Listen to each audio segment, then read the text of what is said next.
Conexão Ciência. No episódio anterior, você aprendeu como as organizações populares e dos trabalhadores estão diretamente relacionadas ao movimento sindical.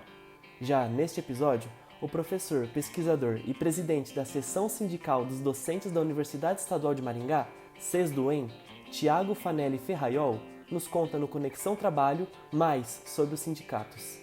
Professor, como funciona o movimento sindical no Brasil?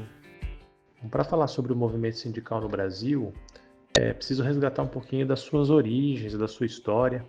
A gente pode dizer que o movimento, de forma geral, ele está associado às lutas históricas da classe trabalhadora contra a exploração.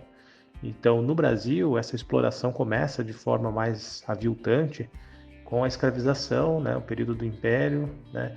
A gente poderia citar aí os próprios quilombos como alguns movimentos, né, de resistência contra essas formas de exploração, né. Depois, né, após o fim da escravização, há um processo de industrialização maior no Brasil e um processo também de muitos imigrantes, né, que trazem da Europa essas formas de organização sindical, esses operários, né. Então, no começo do século XX, algumas organizações surgindo, muitas influências também do movimento comunista, do movimento anarquista, né, e acabam levando a cabo algumas organizações sindicais na luta aí por melhores condições de trabalho, melhores salários, enfim.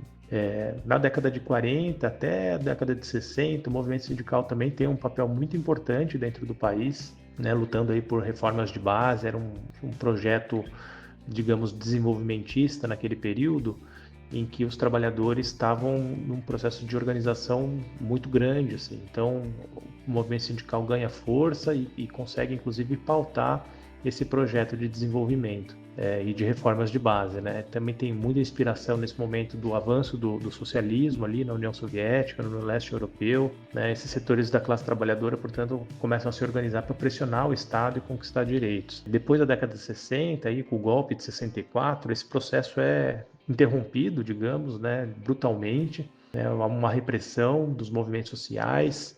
Os sindicatos são então proibidos ou tutelados pelo Estado. Tem muitos dirigentes que são presos, perseguidos, exilados.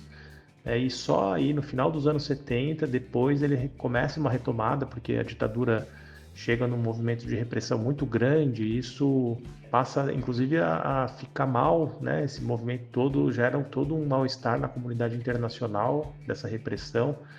Então os movimentos sociais no Brasil também ganham força, o movimento sindical retoma a luta nas ruas, retoma a sua organização.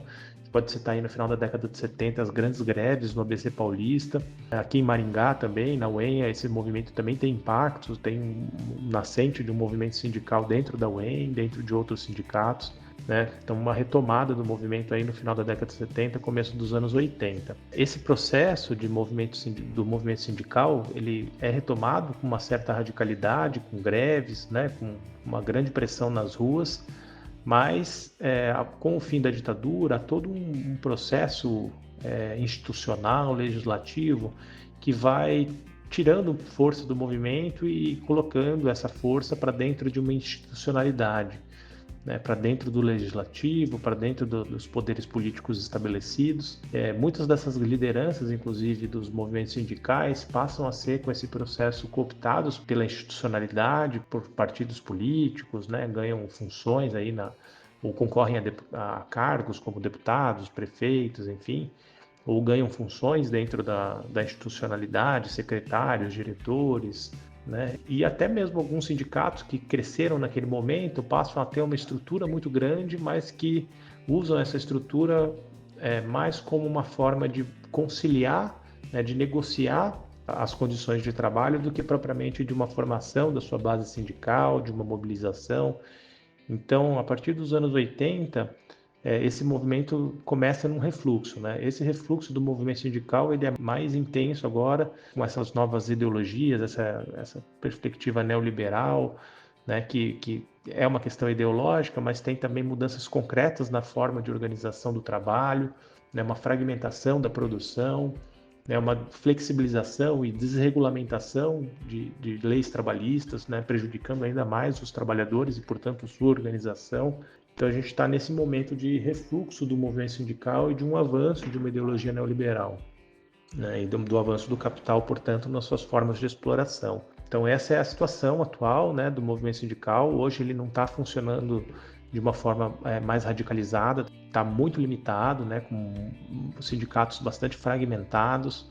A gente tem hoje no Brasil 9 centrais sindicais, né, uma central sindical é uma organização que reúne de sindicatos de diversos setores. Então, a gente tem hoje 9 centrais sindicais, a principal delas é a CUT, mas que também por uma perspectiva até governista, né, de uma aliança forte com os setores do PT, principalmente, tem uma perspectiva de atuação com pouca mobilização e mais um processo de conciliação de classes, né, que acaba tirando muita força do movimento pelas bases. Então, a gente está nesse momento, né, de necessidade de reorganização, diria, do movimento sindical, da classe trabalhadora como um todo, né, para poder voltar a disputar um espaço de melhores condições de trabalho, de melhores salários, retomar sua combatividade, né, colocar de fato o sindicato a serviço da luta coletiva, da luta popular. Você gostou de saber mais sobre as diferentes maneiras que o movimento sindical se desenvolve no Brasil? Então não deixe de dar o play no próximo episódio para entender qual é a importância dos sindicatos. Conexão Ciência.